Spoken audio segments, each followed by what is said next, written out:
আসসালামু আলাইকুম প্রিয় বন্ধুরা, আজকে আমরা চলে আসলাম কান্দুলিয়া মৌলভী সাহেব আক্তার বাবার দরবারে। সকলেই সুনামধন্য একটি দরবার, সকলেই চিনেন। আজকে বিকেলবেলা আমরা ওনার রোজার উদ্দেশ্যে আমাদের বাড়ি হতে বের হলাম। বিকেলবেলা আমরা চলে যাচ্ছি ওনার দরবারে। আবার যাবার সময় বৃষ্টিও প্রচুর, অর্ধেক রাস্তা যাওয়ার পরে প্রচুর বৃষ্টি। যাই হোক, আমরা দরবারে চলে আসলাম। দরবারের যে আক্তার সাহেবের যে মহান যে বাণীগুলি দিয়েছিলেন, বাণীগুলি: হে মানব জাতি, তোমরা যে ধর্ম বল অবলম্বিত হও না কেন, জীবন চলার পথে শান্তি ও মঙ্গল হাসিল করার জন্য মুর্শিদ গুরু পথ প্রদর্শক তালাশ করো এবং সংযত স্থাপনা করো। যদি সংযত স্থাপনা করতে না পারো, তাহলে অন্তপক্ষে সংযত রক্ষা করে চলো।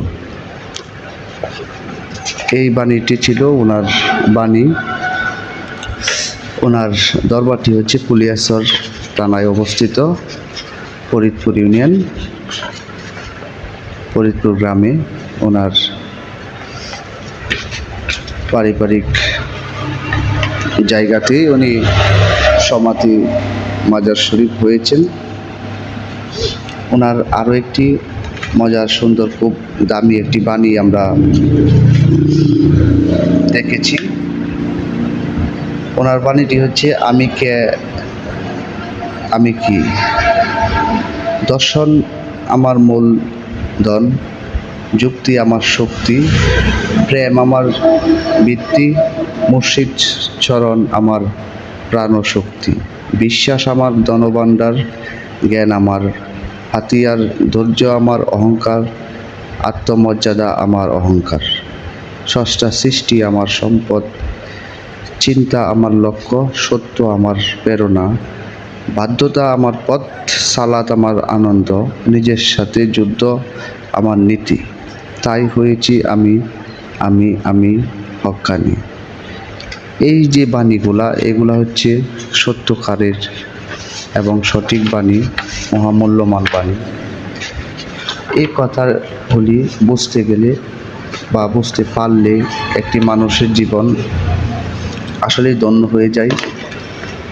আমরা মানব জাতি যারা আছি, আমরা চেষ্টা করি সকলেই ভালো হয়ে চলার, কিন্তু জীবন চলার ক্ষেত্রে আমরা অনেকেই ভালো হয়ে চলতে পারি না। যাই হোক, এটা হচ্ছে মৌলানা সাহেবের দরবার শরীফ। এখানে হাজার হাজার ভক্তবৃন্দগণ আসে আজকে বৃহস্পতিবার, এবং বর্তমানে মাজারের ভিতরে মিল্লাত মাহফিল চলছে, এবং আমি বাহির থেকে ওনার রওজার চারিদিক এবং ভিতরে যতটুকু পারছি এতটুকুই ধারণ করছি আপনাদেরকে দেখানোর জন্য।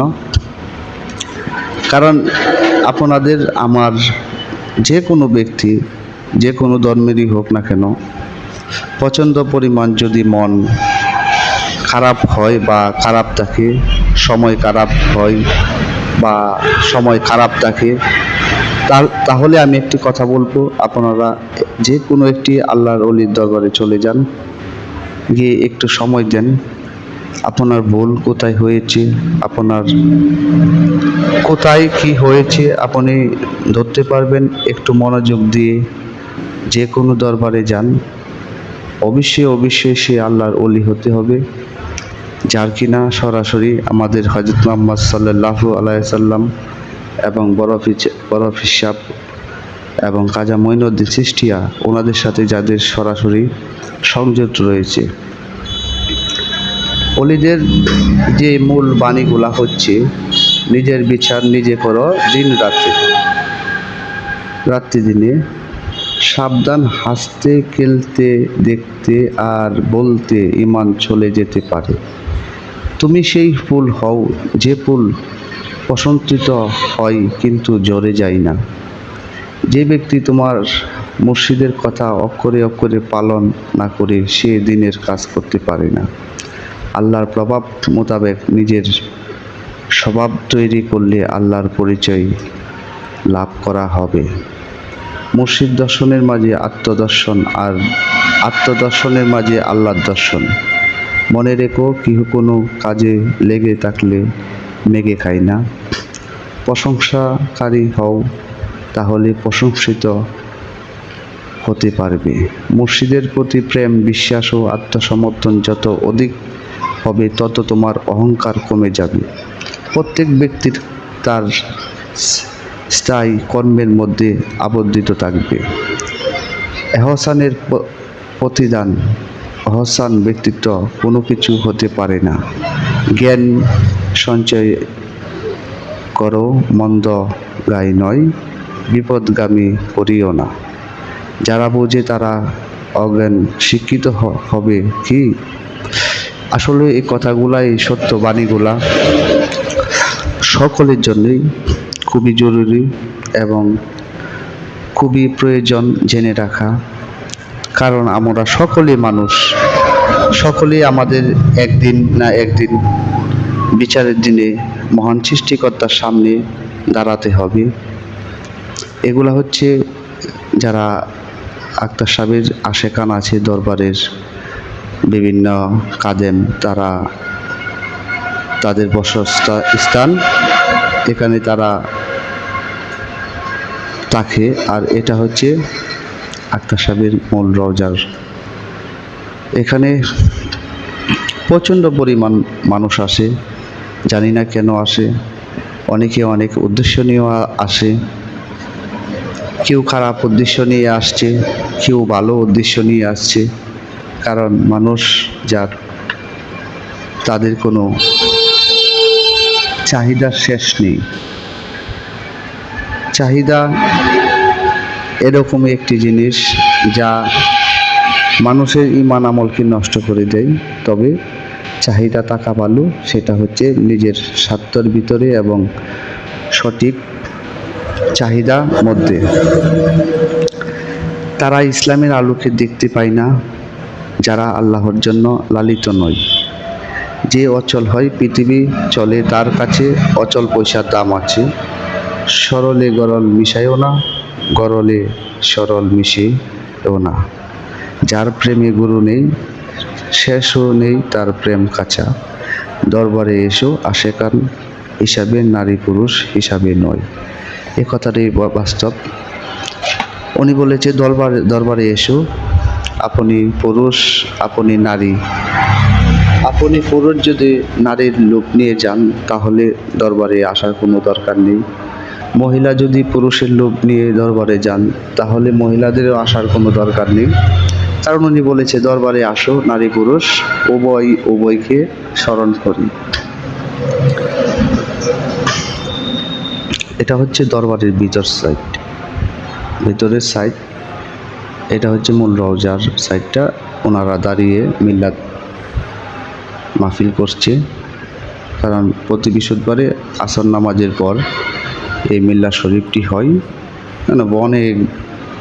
অনেক ব্যক্তিগণ আছে, মহিলা থেকে শুরু করে শিশু থেকে শুরু করে বিভিন্ন বয়সের ব্যক্তিগণ যারা আশেকান আছে।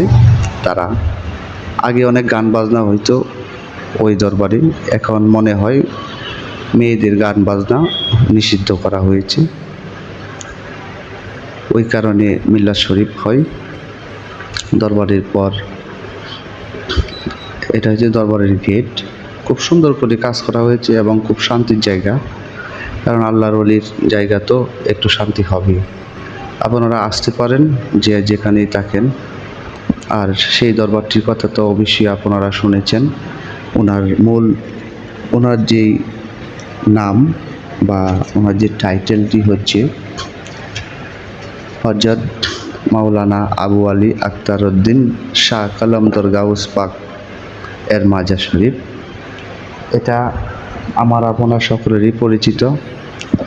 কিন্তু আমি একটি কথা বলবো আপনাদেরকে, ভাই আপনারা একটু আসেন, যে কোনো অলির দরবারে যান, মনটা ফ্রেশ করে দেখবেন আপনার আমন অবশ্যই মঙ্গল হবে।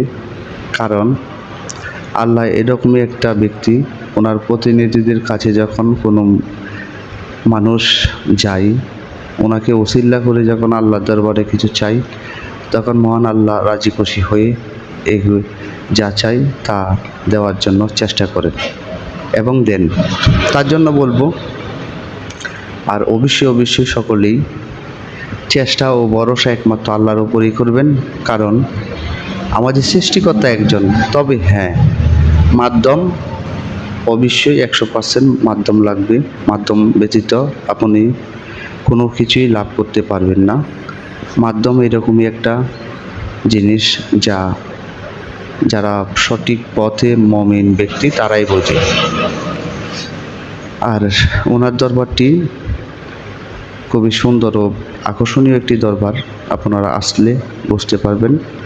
তবে হ্যাঁ, এখানে বিভিন্ন ধরনের ব্যক্তিবর্গগণ আছে, এক একজন কেউ খারাপ উদ্দেশ্য, কেউ ভালো উদ্দেশ্য নিয়ে এই দরবারে আসেন। তবে আমি বলবো, যে কোনো অলির দরবারে যদি যান, আল্লাহ ও রাসূল ও যার দরবারে যাবেন ওনাকে পাওয়ার জন্য যাবেন, দেখবেন আপনি অবশ্যই সফলতা আপনার আসবে।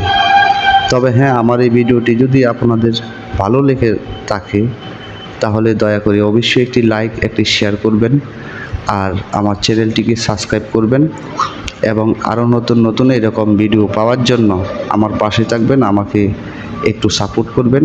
এটা হচ্ছে আপনাদের কাছে আমার মূল চাওয়া।